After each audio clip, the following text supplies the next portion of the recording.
안녕하세요. 저는 홍대에서 막창집을 운영하는 36살 남성입니다. 요즘 코로나가 잠잠해졌다고는 하지만 불과 한 달 전까지 계속 이어졌어요. 가게로 찾아오는 손님은 없고 배달 위주로 식당을 운영하다 보니 적막함이 싫어 사람 사는 이야기를 듣고자 항상 사연 채널을 듣고 있습니다. 여러분들이 사는 이야기를 듣다 보니 정말 다양한 사연들이 많더라고요. 혼자 가게를 정리하며 옛날 기억이 떠올랐고 제 사연을 들려드리면 좋을 것 같아 이렇게 글을 쓰게 되었네요. 옛날이라고 할 것도 없이 불과 2년 전에 일어난 일이었거든요. 그 사건으로 인해 사람을 조금 경계하게 되었고 앞으로 제 인생에 있어서 결혼과는 담을 쌓았습니다. 기막힌 제 이혼 사연 지금 들려드리겠습니다.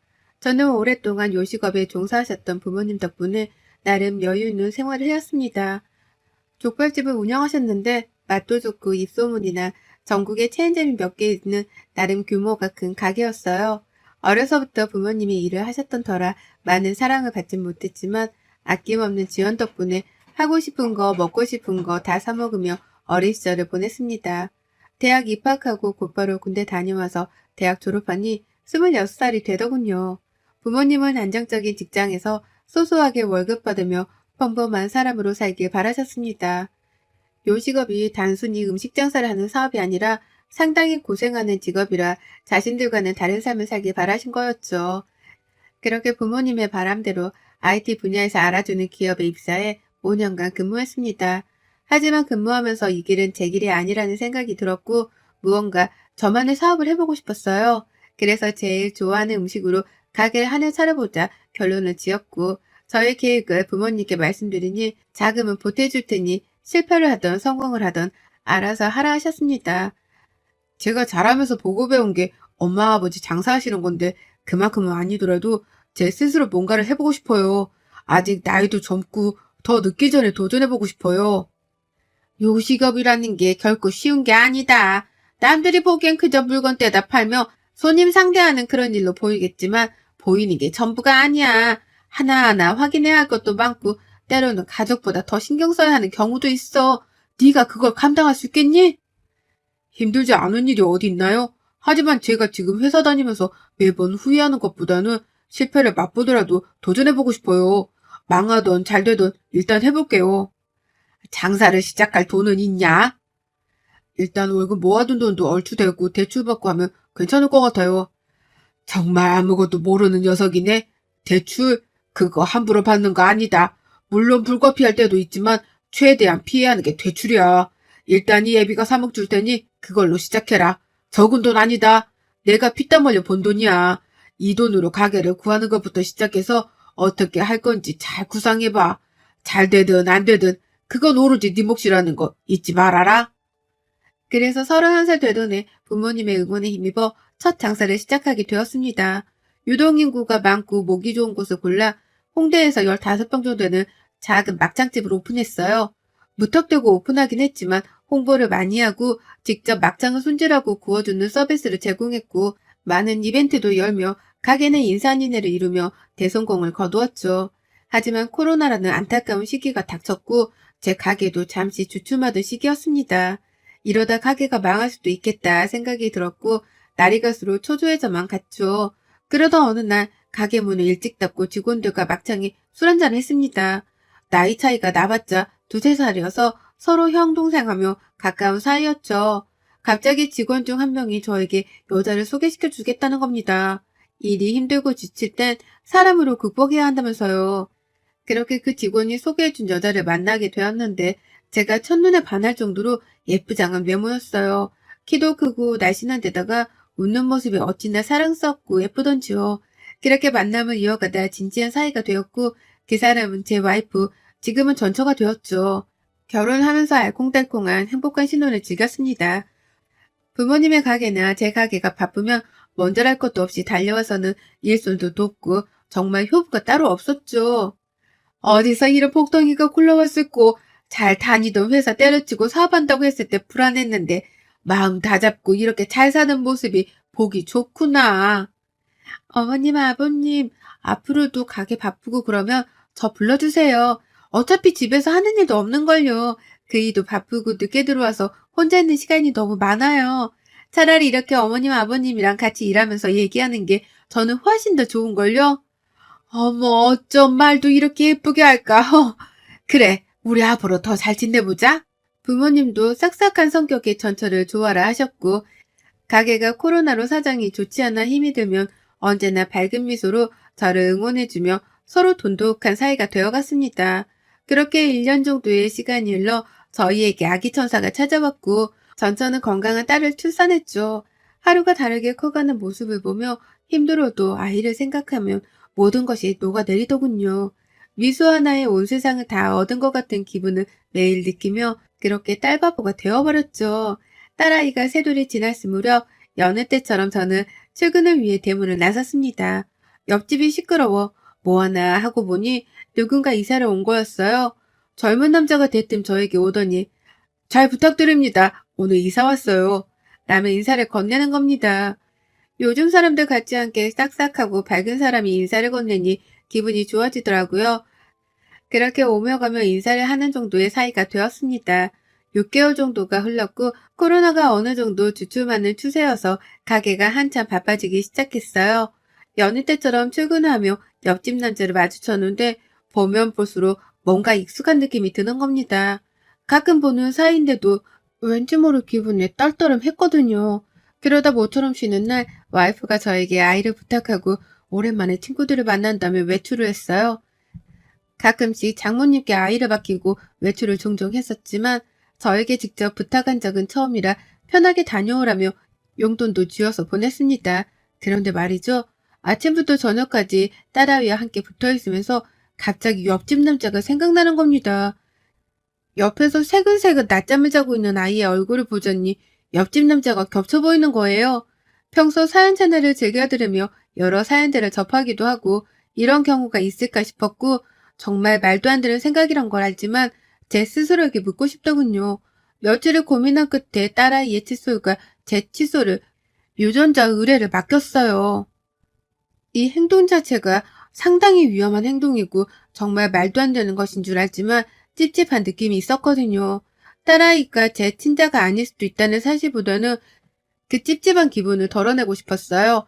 며칠 후 저는 충격적인 결과를 듣게 되었습니다. 딸아이가 제 친자가 아니라는 결과였어요. 하지만 그 사실보다 그동안 아내가 저를 속였다는 것, 그리고 과연 이 아이의 친부는 누구일까 하는 것에 대한 생각이 더 컸습니다. 그도 그럴 것이 와이프가 최근에 이웃들과 잘 지내야 한다며 옆집 남자를 잘 챙기기도 했거든요. 그런 모습까지 겹쳐 뇌리에 무언가 얻어맞은 느낌이 들고 말았습니다. 말도 안 되는 결과에 망연자실한 저는 하루 가게 문을 닫기로 하고 와이프에게 물어보기로 했어요. 이렇게 된 이상 숨길 일이 아니고 확실하게 넘어가야 하는 부분이었죠. 아이를 재우고 거실로 나온 와이프를 불러 앉혔습니다. 심각한 제 표정을 보더니 무슨 일이 있냐며 걱정하는 표정으로 저를 쳐다보더군요. 차마 뺨을 때리지는 못하겠고 그렇다고 배신감에 눈물을 흘릴 수도 없던 저는 덤덤하게 말을 했습니다. 당신 옆집 남자랑 꽤 친한가 봐? 갑자기 옆집 남자 이야기는 왜 나와? 내가 미친 생각을 했던가 싶어서 정말 많이 고민했거든. 우리 수아 말이야. 내 딸 아니더라고? 그게 갑자기 무슨 뚱딴지 같은 소리야. 수아가 우리 딸이 아니면 누구 딸인데 왜 갑자기 그런 말을 해? 우리 딸이 아니라 너랑 옆집 남자 딸이겠지. 물론 확실한 건 아니지만 이 서류를 보고도 네가 그렇게 말할 수 있나 한번 보자. 이래도 수아가 우리 아이야? 당신 나 몰래 유전자 검사했어? 내가 그렇게 못 믿어왔니? 그래, 이왕 이렇게 된 거 다 말할게. 옆집 사람 사실 내 첫사랑이야. 자기랑 결혼하고 얼마 안 돼서 너무 치근덕대길래 몇 번 만난 게 전부야. 하룻밤에 실수가 있었고 서로 인생에 터치 안 하기로 했어. 내 아이 내가 낳아서 키운다고 말했고 지금 와서 이 사실을 말한다고 달라질 게 있을까? 이미 혼인신고했고 법적인 우리 아이인데? 너 어떻게 뻔뻔하게 말할 수 있어? 네가 그러고도 사람이야? 수호한테 미안하지도 않아? 어차피 얘라 모르잖아. 우리만 입 다물면 그만인 일이야. 당신도 수아 사랑하잖아. 이제 와서 친자가 아니라고 하니 있던 정도 떨어지니? 안 그래도 며칠 전에 정리했어. 다시는 안 만나. 그러니 당신도 생각 다시 해봐. 생각? 무슨 생각? 네가 네 입으로 생각이라는 단어를 말할 자격이 있어? 수아는 둘째치고 너랑은 더 이상 같이 못 살겠다. 네가 안 나가면 내가 나가? 그렇게 저는 짐을 챙겨 가게로 왔습니다. 가게도 쉴 수 있는 작은 공간을 마련해 둔 탓에 급하게 가게로 오게 되었죠. 앞으로 어떻게 해야 할지 정말 막막하더라고요.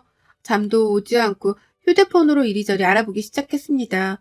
우선 저는 아내와 그 남자가 만났다는 증거, 불륜을 저질렀다는 증거가 필요했고, 결정적인 증거로는 딸아이와 옆집 남자 유전자 검사 결과가 제일 확실했죠.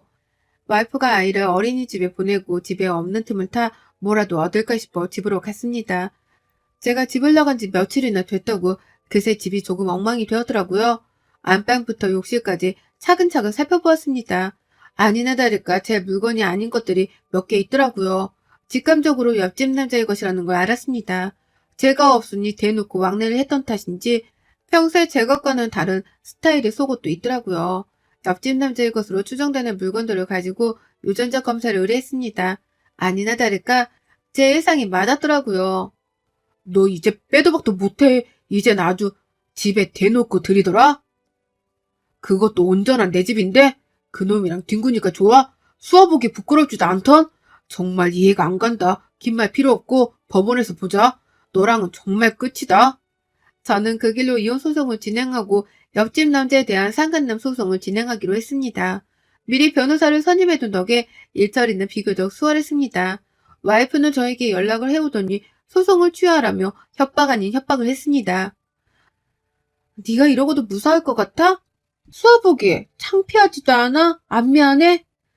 미안은 하지. 이런 상황을 만들어서. 그런데 적어도 나보다는 네가 더 미안해하는 게 맞지 않냐? 나한테 굳이 미안한 감정 없어도 되는데 얘 엄마라는 사람이 양심은 있어야지. 네가 나한테 창피라는 단어를 말할 자격이나 되니? 정말 웃기는 여자네. 내가 돈이 어딨다고 소송을 해. 위자료? 꿈도 꾸지 마. 지금 살고 있는 이 집은 나한테 넘겨야 할 거야? 나 순순히 못 물러나. 알겠어? 유책 배우자는 넌데 왜 내가 내 명의로 된 내 집을 너한테 줘야 해?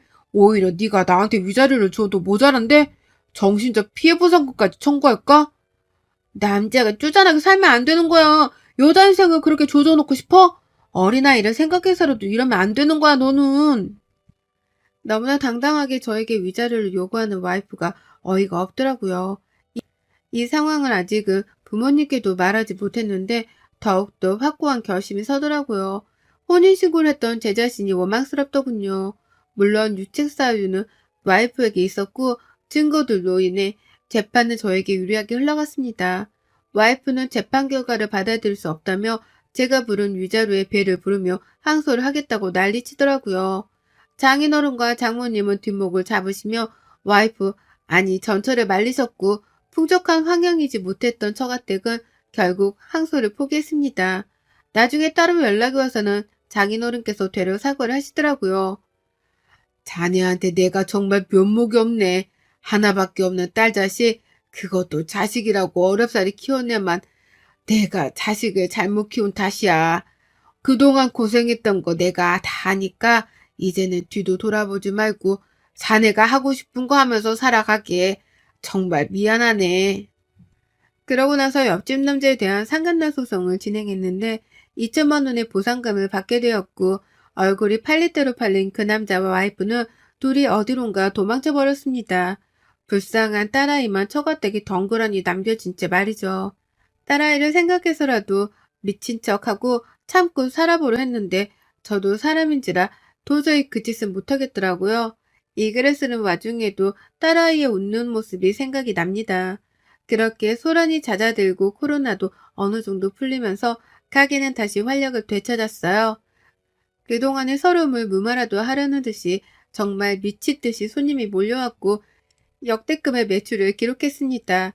덕분에 직원도 2명이나 더 뽑고 내년에는 인근에 2호점도 낼 계획이에요. 바쁘게 살다 보니 힘든 일은 저절로 잊혀지더라고요. 그래도 부녀지간이었던 딸아이와 그 순간들은 잊지 못합니다. 더 이상 저와 상관없는 사람들이지만 천류는 끊지 못한다 했던가요? 아무 잘못 없는 딸아이만 눈에 밟힙니다. 전처가 내연남과 도망간 이후로 시간이 제법 흘렀어요. 아이를 어찌할 수 없던 처가댁은 어렵사리 아이를 키우고 계셨습니다. 몸이 불편하셨던 장인어른 대신에 장모님이 식당에서 일을 시작하셨죠. 아무 잘못도 없는 아이와 장인어른 장모님이 고생하시니 그래도 사위였던 마지막 도리를 다 하기로 했습니다. 제 아이도 아니지만 왜 이렇게까지 하냐는 분들도 계실 텐데요. 아이 엄마도 버리고 도망간 마당에 일단 아이는 살려야 하지 않겠습니까? 장인 장모님께 생활하는데 보태 쓰시라고 5천만 원이라는 돈을 보내드렸습니다. 제가 지켜봐왔던 그분들은 절대 남에게 상처를 주거나 하는 분들이 아니셨기 때문이었죠. 얼마 뒤 돈 냄새를 맡았는지 전처가 처갓집을 찾아오더랍니다. 저와 아이한테 미안해서라도 이대로는 둘 수 없다며 전처를 경찰에 신고하셨더라고요. 아이를 마땅히 육아해야 하는 엄마라는 사람이 아이까지 버려가며 파렴치한 짓을 하고 살게 놔둘 수는 없다면서요.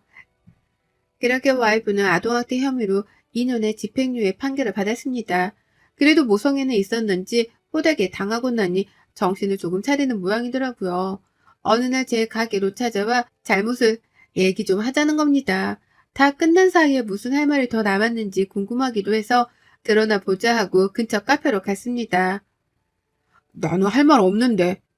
이미 끝난 사이인데 아직도 나한테 할 말이 남아있니? 무슨 말 하는지 드러나 보자. 내가 갈 때까지 가보니까 힘든 게 뭔지 알겠더라. 지금 생각해보니 당신이랑 수아한테 참 미안하더라고. 무슨 생각이었는지 모르겠지만 당신을 사랑하니까 그게 이유될 거라 생각했어. 그 마음은 진심이었거든. 잠시 내가 한눈 판 건 있지만 내 진심까지 무시하지 말아줬으면 해. 말이 된다고 생각해? 진심이라면서 어떻게 그 새끼랑 놀아날 생각을 해? 수아가 버젓이 있는데도? 쓸데없는 말할 거면 나 이만 간다. 시간 낭비도 아니고 뭐하는 짓이냐? 내 얘기 좀 끝까지 들어봐. 나도 처음에는 수아가 당신 자식인 줄 알았어. 그 사람 아이일 줄은 몰랐단 말이야. 이미 결혼하면서 끝난 사이였는데 스토커처럼 날 따라붙은 거야. 자신이 친아빠인데 가까이에서 아이를 보면서 살아야겠다면서 막무가내인데 내가 어떻게 제지할 수 있었겠어. 정말 구구절절한 사연을 늘어놓더라고요. 정신을 차리기는 개뿔 불쌍함을 무기로 내세우며 동정표라도 얻으려는 것밖에는 안 보였습니다. 혹시나 하고 기대했던 제가 병신이었습니다. 내가 다시 한번 말하는데 너 그런 헛소리 할 거면 나 찾아오지 마. 앞으로 연락하지도 말고 수아 생각해서라도 100번, 1000번 참고 조금이라도 기대했던 내가 머저리다. 너 이런 여잔 줄 알았으면 애초에 시작도 안 하는 거였는데 진짜 너 그렇게 살지 마라. 네가 하는 그 말 핑계로밖에 안 들려. 그래서 결론은 전 남자랑 놀아나서 아이까지 버리고 도망갔다 온 거잖아. 넌 정말 인간 되기 글렀다. 어디 가서 수아 엄마라고도 하지 마라. 내가 다 창피하니까. 말을 그렇게까지 해야겠어? 당신도 수아 아빠인데 어떻게 하루아침에 이렇게 달라질 수가 있어? 그동안 수아랑 함께한 시간들은 아무것도 아니었니? 그래서 지금 이 판국에 다시 합치자고 하는 거야, 뭐야? 더러운 몸뚱이를 어디다 대고 들이밀어? 수아는 그렇다 치고 너는 도저히 갱생불가한 인간이야. 내가 장모님, 장인어른한테 죄송해서라도 너랑은 다시 합칠 일 없으니까 그런 줄 알아. 한 번만 더 찾아오면 경찰에 신고하든 할 테니까 어디 한번 해봐. 말이 안 통하네. 그러니까 네가 이 꼬라지인 거야. 막창이나 파는 주제. 가진 것도 쥐뿔도 없으면서 꼴에 자존심 세우기는 나니까 너랑 살아준 거야, 알아? 그렇게 전초와 헤어지고 저는 그 길로 접근 금지 통신 제한 신청을 해버렸습니다. 더 이상 상종할 가치가 없던 인간이었으니까요. 지금은 어디서 무얼 하는지 잘 살고 있는지는 모릅니다. 종종 장인어른이 보내오시는 아이의 사진을 보고 있으며 아이는 그저 해먹을 뿐이네요. 제 친자식은 아니지만 사랑스러웠던 그 순간들을 잊지 못할 겁니다. 살면서 제가 이런 일을 겪을 거라고는 상상도 못했습니다. 막상 겪고 보니 어떻게 이야기를 해드려야 할지 몰라 주절주절 길게 말만 늘어놓았네요. 남의 자식을 키운다는 건 결코 쉬운 일이 아니지만 저처럼 배신을 당할 경우는 정말 애매한 것 같습니다. 제 친자식인 줄 알았던 소중한 자식이 내 아이가 아니라는 사실을 알았을 때는 얼마나 절망적이었는지 모릅니다. 여러분도 저처럼 이런 경우가 있으신지 모르겠지만 잘 대처하세요. 그리고 꼭 조언드리고 싶은 건 결혼하고 나서 1, 2년 정도는 혼인신고를 하지 않으셨으면 합니다. 남녀가 서로 다른 환경에서 만나 자라온 탓에 살면서 분명 부딪히고 갈등을 겪게 되어 있어요. 나름의 유예 기간 동안 어떻게 관계를 극복해 나가는지, 앞으로 더 함께할 가치가 있는지 잘 생각해 보시라는 의미입니다. 그럼 제 사연은 여기까지입니다. 건강하세요. 여러분의 생각은 댓글로 남겨주세요. 오늘도 시청해 주셔서 정말 감사합니다.